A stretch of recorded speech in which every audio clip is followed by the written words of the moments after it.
Today you will learn how to get your L-sit and other variations of L-sits. So let's start off. What is an L-sit? Called such because the body obviously is in the shape of an L. You squeeze your quads, point your toes, press your body off the ground, and depress the scapula. So what should you stretch first? Work on pike stretches, pancakes, and give your wrists a quick stretch because you will be putting a lot of pressure on them.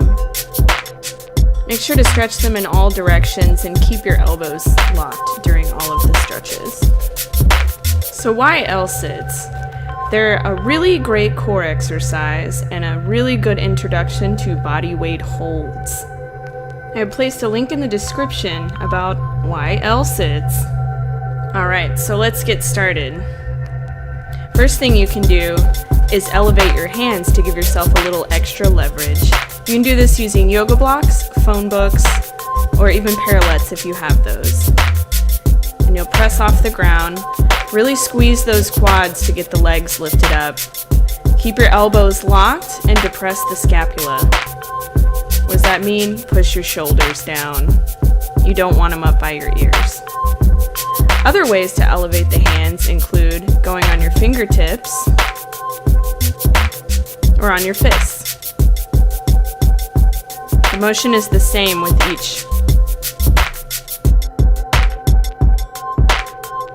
Next, you can brace one of your legs against the corresponding arm, and you'll have less weight to lift up. If you have really open hips, you can even get that leg all the way over your shoulder. Aren't you special?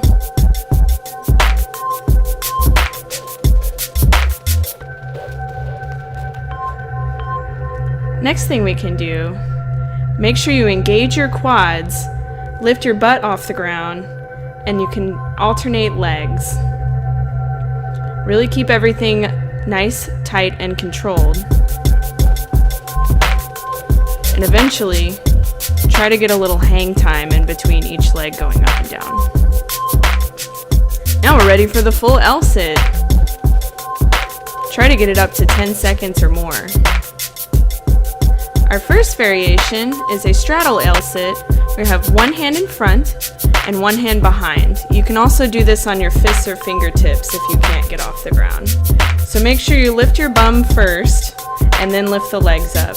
If you can only lift one leg at a time, that is totally fine beginning. Just make sure you're engaging those quads to keep the legs nice and tight. And make sure you get both sides.